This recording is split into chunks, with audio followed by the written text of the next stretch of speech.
Bihar direct entrance exam 2024 के लिए special एक बीबीआई टॉपिक लेके आए हुए हैं, जो आज हम सभी का टॉपिक रहने वाला है फ्रांस की क्रांति। काफी महत्वपूर्ण टॉपिक है।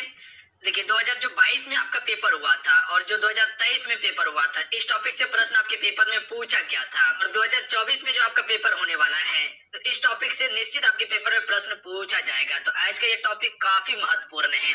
जितने भी क्वेश्चन बताएंगे आप सभी को क्या करना है, याद कर लेना है, अन्यथा एक कॉपी में नोट कर लीजिएगा और उसको रिवाइज जरूर कर लीजिएगा। फ्रेंड ध्यान रखिएगा, अगर रिजल्ट चाहिए तो इतना सा काम आप सभी पर डे जरूर कर लिया कीजिए। जितने भी इंपॉर्टेंट टॉपिक है हम आपको कवर करवा रहे हैं, जहां से प्रश्न पूछा जा रहा है। चलिए शुरू करते हैं। फ्रेंड आज की इस क्लास को लाइक करके आप सभी शेयर अपने दोस्तों में जरूर कीजिएगा। इतना सा काम आप सभी जरूर कर लीजिएगा।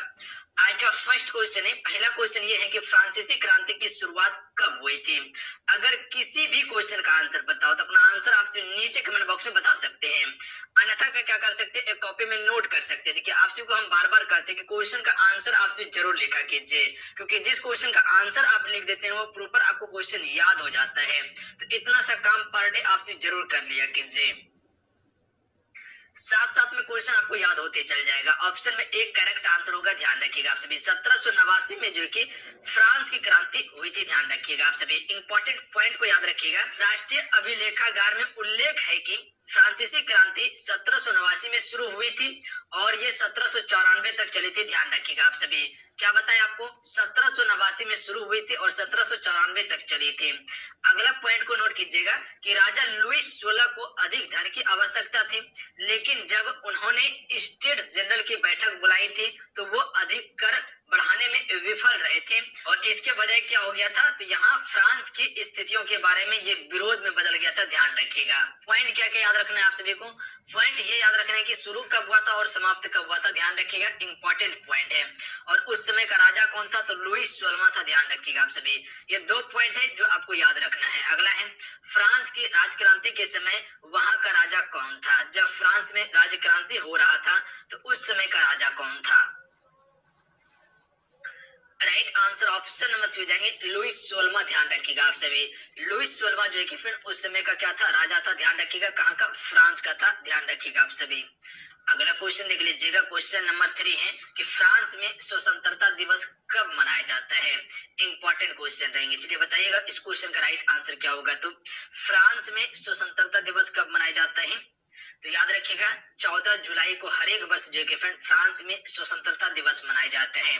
देखिए ये टॉपिक सब जो है आपके सिलेबस में मेंशन किया गया है, आपको कोई नहीं पढ़ाने वाला है फ्री ऑफ कॉस्ट में, ध्यान रखिएगा। ये टॉपिक को हम आपको प्रोवाइड करें ताकि आपको बेहतर से बेहतर कंटेंट मिले और आप प्रश्न बना के आए पेपर में, आपका प्रश्न छूटे ना पेपर में, ये मेरा टारगेट है। बस आपको क्या करना है, क्लास को लाइक करके अपने दोस्तों में कम से कम 1 से 2 ग्रुप में शेयर कीजिए। देखिए अपने तरफ से जितना एफर्ट लगा सकते हैं वो लगाते हैं, हम 100% अपना देते हैं आपके लिए। इतना सा काम जरूर कर लिया कीजिए, क्लास को लाइक करके शेयर अपने दोस्तों में जरूर कर लिया कीजिए। उत्पीड़न के प्रतीक वेस्टिल पर आक्रमण कब हुआ था। उत्पीड़न के प्रतीक जो है कि वेस्टिल पे जो आक्रमण किया गया था, ये कब किया गया था, इंपॉर्टेंट क्वेश्चन रहेगा। राइट आंसर ऑप्शन में हो जाएगा 14 जुलाई 1789 ईस्वी को बेस्टिल पर आक्रमण किया गया था, ध्यान रखिएगा। या तो क्वेश्चन ये दे सकता है कि बेस्टिल पर आक्रमण कब किया गया था, डायरेक्ट ये भी क्वेश्चन दिया जा सकता है। तो डेट याद रखिएगा 14 जुलाई 1789 को। अगला पॉइंट को नोट कीजिएगा कि बेस्टिल पर हमला जो है कि 14 जुलाई 1789 को पेरिस फ्रांस में हुआ था। कहां पे हुआ था, पेरिस फ्रांस में हुआ था। पेरिस फ्रांस की राजधानी है, ध्यान रखिएगा आप सभी। यह घटना इतिहास में एक महत्वपूर्ण लक्षण है और इसे फ्रांस में राष्ट्रीय अवकाश बेस्टिल दिवस के रूप में मनाया जाता है। इस घटना को किस दिवस के रूप में मनाते हैं, तो ध्यान रखिएगा बेस्टिल दिवस के रूप में मनाते हैं और ये राष्ट्रीय अवकाश दिवस होता है, ध्यान रखिएगा आप सभी। अगला पॉइंट को नोट कीजिएगा। अगला क्वेश्चन है कि क्रांति के किस प्रसिद्ध नारे में स्वतंत्रता, समानता और बंधुत्व का आह्वान किया गया था। मोस्ट इंपॉर्टेंट है, क्या कहा गया, फ्रांस की क्रांति के किस प्रसिद्ध नारे में स्वतंत्रता, समानता और बंधुत्व के आह्वान किया गया था।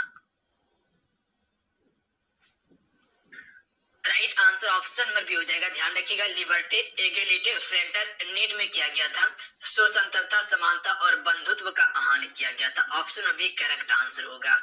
इंपॉर्टेंट पॉइंट को आपसे नोट कीजिएगा कि ज्ञान उदय के युग की विरासत आदर्श वाक्य में लिबर्टे एगालिटे फ्रेटरनिटे में पहली बार जो कि फ्रांसीसी क्रांति के दौरान ही दिखाई दिया था। ध्यान रखिएगा आप सभी, इस पॉइंट को याद जरूर रखिएगा। अगला क्वेश्चन है कि आतंक के शासन काल के दौरान जेकोबिन गुट का प्रतिष्ठित नेता कौन था? क्या कहा गया है?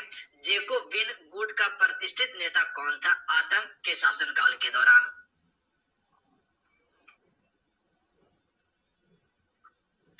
तो राइट आंसर ऑप्शन में हो जाएगा मैक्सिमिलियन रोबेस्पिएरे था। ध्यान रखिएगा आप सभी, ऑप्शन में एक करेक्ट आंसर होगा, याद रहेगा मैक्सिमिलियन रोबेस्पिएरे जो कि फ्रेंड आतंक के शासन के दौरान में जेकोबिन गुट का प्रतिष्ठित नेता था। ऑप्शन नंबर ए बिल्कुल करेक्ट आंसर हो जाएगा। कुछ पॉइंट को आप नोट कीजिएगा कि आतंक के शासन काल के दौरान जो कि जेकोबिन गुट के प्रतिष्ठित नेता जो कि मैक्सिमिलियन रोबेस्पिएरे थे। ध्यान रखिएगा आप सभी, हालांकि वो आधिकारिक तौर पर जो है कि एकमात्र नेता नहीं था वो, बल्कि कह सकते हैं कि उस अवधि के दौरान सार्वजनिक हो गया, सुरक्षित हो गया, या सुरक्षा समिति पर उनके प्रभाव और नियंत्रण ने एक प्रमुख व्यक्ति के रूप में उसकी छवि को मजबूत किया था। ध्यान रखिएगा आप सभी, हालांकि कह सकते आधिकारिक तौर पर जो है कि नेता नहीं था, बट कह सकते कि सार्वजनिक हो गया, सुरक्षा हो गया, समिति हो गया, या कह सकते उसके प्रभाव या नियंत्रण में कह सकते कि उस व्यक्ति का छवि जो कि काफी मजबूत देखने को मिला था।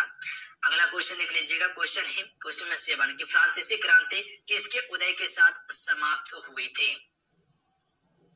तो फ्रांसीसी क्रांति जो है कि फ्रेंड ये नेपोलियन बोनापार्ट के उदय के साथ ही इस क्रांति की समाप्ति हो गई थी। ध्यान रखिएगा आप सभी, ऑप्शन नंबर सी बिल्कुल करेक्ट आंसर हो जाएगा। यहीं से याद रखिएगा कि नेपोलियन बोनापार्ट का जन्म जो हुआ था वो 15 अगस्त को हुआ था। ध्यान रखिएगा आपसे, 15 अगस्त को हुआ था। 15 अगस्त 1769 में इसका जन्म होता है। ध्यान रखिएगा कहाँ पे होता है? कोर्सिका द्वीप में होता है। ध्यान रखिएगा कोर्सिका द्वीप में होता है, लिख देते हैं आपसे, नोट कर लीजिएगा। कोर्सिका द्वीप में जो कि फ्रेंड इसका जन्म होता है नेपोलियन बोनापार्ट का। कब? 15 अगस्त 1769 में हुआ था।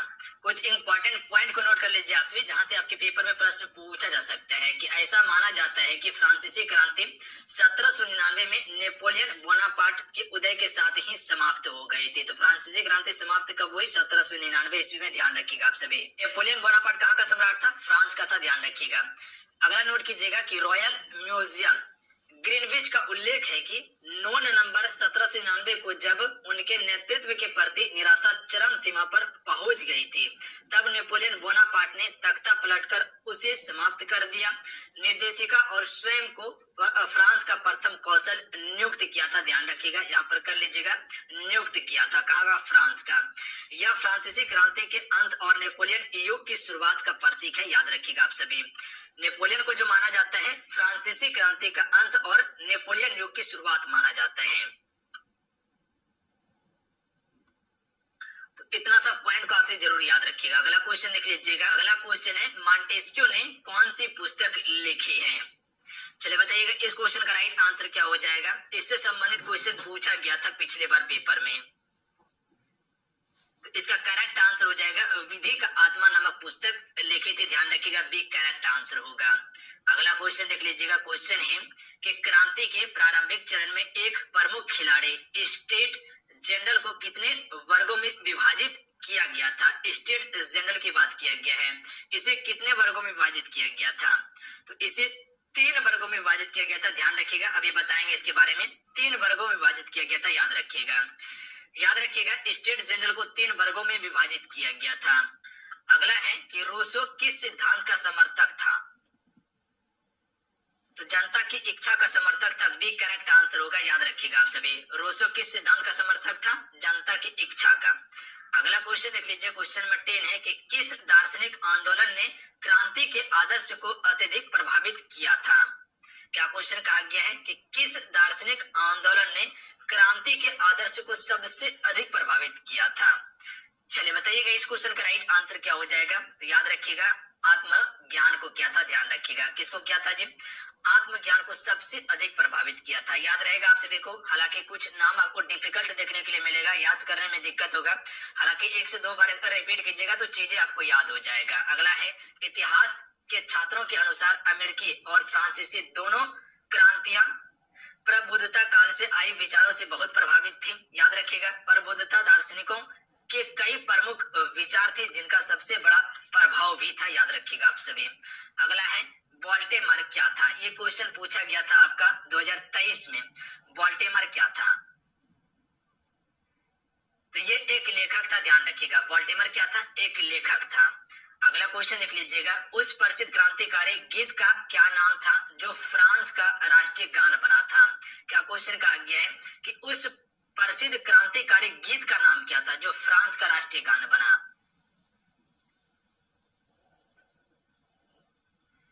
ऑप्शन में एक करेक्ट आंसर हो जाएगा ला मार्सिलेज, जो कि फिर उस क्रांतिकारी गीत का नाम था जो कि फ्रांस का ये राष्ट्रीय गान बन गया था, ला मार्सिलेज। अगला क्वेश्चन देख लीजिएगा, कुछ पॉइंट को याद रखिएगा कि वह प्रसिद्ध क्रांतिकारी गीत जो फ्रांस का राष्ट्रीय गान बना उसे हम सभी ला मार्सिलेज कहते हैं। इसकी रचना जो कि फिर 1792 में क्लॉड जोसेफ रोगेट डी लिस्ले के द्वारा जो कि फ्रांसीसी क्रांति के दौरान हथियारों के आह्वान के रूप में की गई थी। ध्यान रखिएगा, ला मार्सिलेज की रचना। अगला क्वेश्चन याद रखिएगा आप सभी। अगला क्वेश्चन है कि फ्रांसीसी क्रांति की उथल पुथल वाली घटनाओं से पहले फ्रांस में सत्ता की बागडोर किस प्रकार की राजनीतिक व्यवस्था के पास थी? क्वेश्चन को समझिएगा, क्वेश्चन क्या कहना चाह रहा है कि फ्रांसीसी क्रांति की उथल पुथल वाली घटनाओं से पहले फ्रांस में सत्ता की बागडोर किस प्रकार की राजनीतिक व्यवस्था के पास थी? पूर्ण राजशाही के पास थी। ध्यान रखिएगा, जो भी ऑप्शन में डी को टिक करे बिल्कुल करेक्ट आंसर हो जाएगा, पूर्ण राजशाही के पास थी। कुछ पॉइंट नोट कर लीजिएगा, जबकि फ्रांस ने समय के साथ अपने राजनीतिक प्रणाली में कुछ विकास देखा। फ्रांसीसी क्रांति से पहले प्रमुख प्रणाली पूर्ण राजशाही थी। इसका मतलब यह था कि राजा के पास सर्वोच्च शक्ति होती थी जिस पर ये अन्य संस्थाओं की कई सीमा या नियंत्रण और संतुलन नहीं होता था। ध्यान रखिएगा, क्या कहा गया है? अन्य संस्थाओं की कई सीमा पर इसका नियंत्रण और संतुलन नहीं होता था। अगला क्वेश्चन नोट कीजिएगा कि द्वितीय स्टेट में कौन आते थे? अभी बताए थे ना कि 3 स्टेट में बांटा गया था, तो द्वितीय स्टेट में कौन आते थे? तो इसका करेक्ट आंसर हो जाएगा कुलीन। ध्यान रखिएगा आप सभी, कुलीन आते थे द्वितीय स्टेट में। तृतीय स्टेट में कौन आते थे इनमें से? तो देखिए, तृतीय स्टेट में जो आते थे वो दार्शनिक आते थे। ध्यान रखिएगा, तीनों स्टेट को याद रखिएगा, तीनों स्टेट आपको बताएंगे हम। उसके बाद अगला क्वेश्चन है कि प्रबंधन विचारों में से किसके दार्शनिक विचारों ने फ्रांसीसी लोगों को विद्रोह के लिए प्रेरित करने में महत्वपूर्ण भूमिका निभाई?